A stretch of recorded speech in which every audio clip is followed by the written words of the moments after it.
Čau, čau! Te ir stiliste Evija, un šodien gribu bišķi parunāt par fokusu, jeb jūsu ideju tam, uz ko jūs vispār fokusējaties, koncentrējaties, un kas ir tas, kas rada to disbalansu jūsu ikdienas pārliecībā par to, kā ir jāizskatās un kā ir jājūtās, nomainot tikai vienu ideju par to nevis kā kaut ko paslēpt, bet kā kaut ko izcelt. Un šis ir mans vienkārši lauciņš, kur es visu laiku, meitenes, jūs drillēju ar to, ka doma ir tāda nevis kā noslēpt savu resno vēderu, vai kā paslēgt savas neglītās kājas, vai kā noslēpt savu krūšu līniju, vai kā aizklāt seju ar tonālu un vēl visu kaut ko. Fokus ir uz to, kā akcentēt savas skaistās lietas. Tas ir tāpat kā visā ezotērikā, psiholoģijā. Tas ar to, ko kauči nodarbojās, tā ideja par to, ka tiklīdz tu domā pozitīvas lietas, tavā dzīvē notiek pozitīvas lietas. Tiklīdz tu fokusējies uz pozitīvām lietām, tā pozitīvās enerģija un pozitīvās lietas tavā dzīvē vairojas. Un tieši tas pats arī strādā stilistikas pasaulē, kad tu fokusējies uz to, kas tavā dzīvē ir labs, tad tavā dzīvē ienāk vairāk brīnumu. Un tad, kad tu fokusējies uz to, kas tavā ķermenī vairāk ir labs, kas tev tiešām patīk, ar ko tu lepojies, kas ir forši, ja? Kad tu nesalīdzini sevi ar kādu citu, bet domā, jā, šitā vieta gan man ir smuka, par šo es saņemu komplimentus, vai, nezinu, vīram draugam šī vieta patīk, vai daudz man izsaka, ka tev ir, nezinu, mammas skaistās acis, vai vecmāmiņas filigrānās rokas. Jebkas fokus uz to, kas tev ir skaists, un tiklīdz tu nomaini šo platīti, es gribu noslēpt vēderu, es gribu izskatīties tievāka, es gribu izskatīties garāka, tur vēl kaut ko, uz to, ka es gribu izcelt sevi skaistāko, es gribu pievērst uzmanību savām kājām, jo viņas man ir seksīgas. Jā, varbūt siskas, nē, bet līdz ceļiem viņas ir ok, tad es domāju par svētku garumu, es domāju par papēžiem, es domāju par interesantām kurpēm, krāsainām kurpēm, varbūt pat bez papēžu, tikpat labi čabenītēm vai balerīnām, bet viņas ir krāsainas, viņas ir ar kādu faktūru, ar banti, ar akmeņiem, ar kaut ko tādu, kas piesaist uzmanību šai konkrētajā vietā, kājās, tur, kur ir skaisti, aplieku ķēdīti, apotīti vai vēl kaut ko tam līdzīgu, ka tu domā, raisi asociācijas un idejas par to, kā izcelt sevi skaisto. Jo, ko cilvēks redz? Cilvēks pretī pirmkārt nolasa nākot krāsu, pamanam krāsu, pēc tam mēs redzam formu, un tad mēs ķeram acis un detaļas.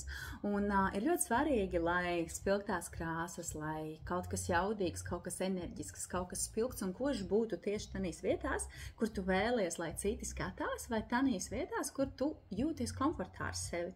Un nevar tā būt, ka tu esi pilnīgā diskomfortā no galvas līdz kājām. Tad ir kaut kas jāstrādā un jālabo, ka ja tevī nav nevienas labas un skaistas vietiņas. Tas ir tas, ko es meitenēm mācu un lieku kā treniņu izdarīt. Apsēties un uzraksti 5 līdz 10 lietas, kas tev sevī patīk. Nezinu, sāc ar tām pašām acīm. No visas meitenes, no 20 meitenēm 19 uzraksta, ka viņām patīk savas acis.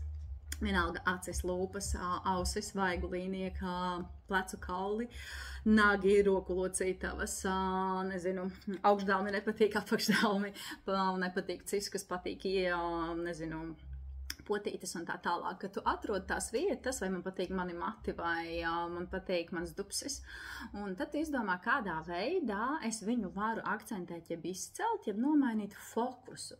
Jo tiklīdz tu fokusējies uz to, kā paslēpt riepu, tu tiešām mēģini kaut ko pārkārt pāri, uzvilkt kaut ko platāku, kaut ko noslēpt, visu izvēlēties neitrālu, nekādu lieku detaļu, un tikai dēļ viena fokusa, ka tev traucē varbūt vēderiņš, piemēram. Jā, tad tu vienkārši visu savu stilu un garderobu pakārto vienai problēmai. Tava ideja ir pakārtot stilu kādai skaistai lietai, nevis problēmai. Kad tu domā, jā, kā akcentēt kājas, kā pastiprināt to vai pastiprināt šito, kā izcelt vai, teiksim, tā piesaistīt uzmanību kaut kādā komforta zonā, un tiklīdz tu nomaini šo ideju, nelikšu šeit balonu, lai neviens neredz manu vēderu, bet likšu šeit volānu, krāgu, atloku, puķi, papagailu uz pleca vai šalli, lakatiņu, auskarus, frizūru, cepuri. Vienalga kaut ko, kas fokusēs citu skatienus un manu enerģiju uz skaisto un pozitīvo lietu. Jebkurā no mums ir skaistas lietas, jebkurā.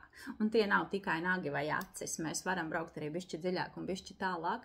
Tā tikpat labi vīrietim sieviete šķiet visneaizsargātāk, kad viņai ir kaila mugura, jā, kad viņam gribas uzreiz tā kā piesakt viņu šis te standarts, jā, tad, nu, tas ir tas, ja tu gribi spēlēties ar seksapīlu vēl kaut ko, tad tā ir mugura, ja tu gribi spēlēties ar sievišķību, tad tā ir proporcija, tad pleci, viduklis, gurni, ja nevari to vidukli vai gurni tev traucē, nu, tad spēlējies ar pleciem, ar lūpām, ar matiem.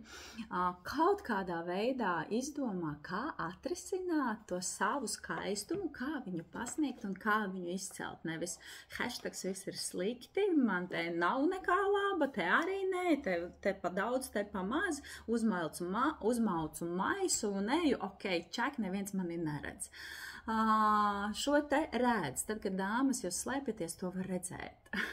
Es ļoti labi ikdienā uz ielas redzu par to, un tas nav tikai man, tas ir arī citām sievietēm, kas jūs pretī nākot ierauga, redz, ka tu slēpies, ka tu mēģini kaut ko paslēpt, ka tu mēģini kaut ko neutralizēt, vai ka tu ej augsti paceltu galvu un kaut ko izcel un kaut ko rādi, ka, jā, šis man ir skaisti, šis ir foršs, šis lieliski izskatās, jā, kur es esmu smuka šajā vietā.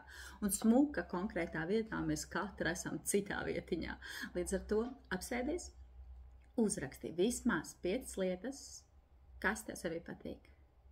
Un tad izdomā vismaz 3 veidus, kā viņas izcelt. Nezinu, pieņemsim, patīk manas acis.